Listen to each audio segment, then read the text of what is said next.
इंद्रियाणाम हि चरताम यन्मनो अनुविधीयते तदस्य हरति प्रज्ञाम वायुर्नावम इवाम्भसि। इसलिए हे महाबाहो, अपनी इंद्रियों को अपने वश में रखो, स्वयं ही उनके वश में न हो जाओ। पार्थ, ये बात ध्यान से सुनो और समझो कि जब संसार सोता है तब मुनि जागता है, और जब संसार जागता है तब मुनि सोता है। ये सोना जागना क्या है केशव? ये रात दिन कैसे है? रात और दिन की तो मैंने बात ही नहीं की थी पार्थ। मैंने तो केवल सोने और जागने के विषय में बात की थी।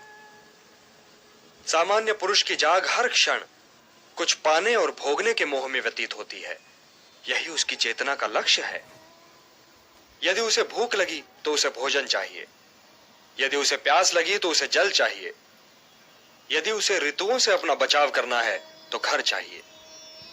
उसकी सोच आत्मनिष्ठ है, परंतु मुनि अर्थात स्थितप्रज्ञ की सोच वस्तुनिष्ठ है।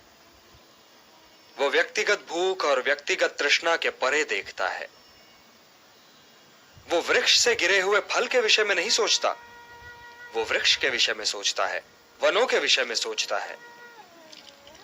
सामान्य मनुष्य को ईंधन के लिए लकड़ी चाहिए, तो वो वृक्षों को तब तक काटता चला जाएगा जब तक वन नष्ट न हो जाएं। परंतु मुनि प्रकृति में वनों के महत्व के विषय में सोचता है, प्रकृति के संतुलन के विषय में सोचता है, वनों और ऋतुओं के संबंध के विषय में सोचता है। इसलिए हे पार्थ, जो सामान्य पुरुष की इंद्रियों के लिए दिन है वो मुनि के लिए रात है, क्योंकि वो तो इंद्रियों की सीमा को पार कर चुका है।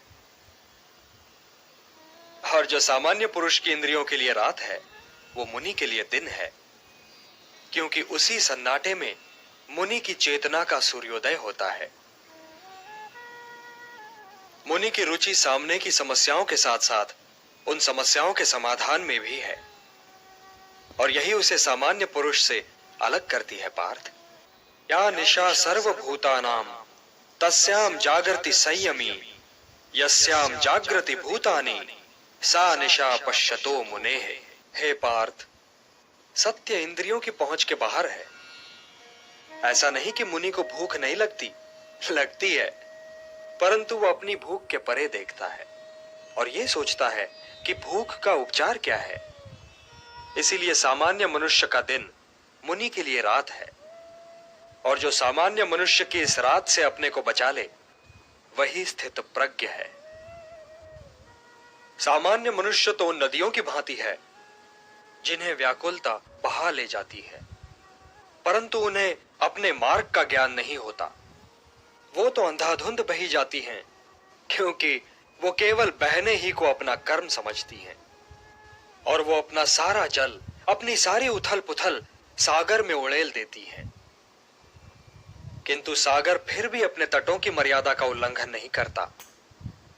इसी प्रकार कामनाओं की नदियां सामान्य मनुष्य को तो बहा ले जाती हैं, परंतु जब वो मुनि तक आती हैं तो मुनि उन्हें समेट लेता है और अपनी मर्यादा का उल्लंघन नहीं करता। हे पार्थ, तुम भी सागर बनो। सागर मुनि है, सागर ज्ञानी है। तुम भी ज्ञानी बनो पार्थ, क्योंकि ज्ञान ही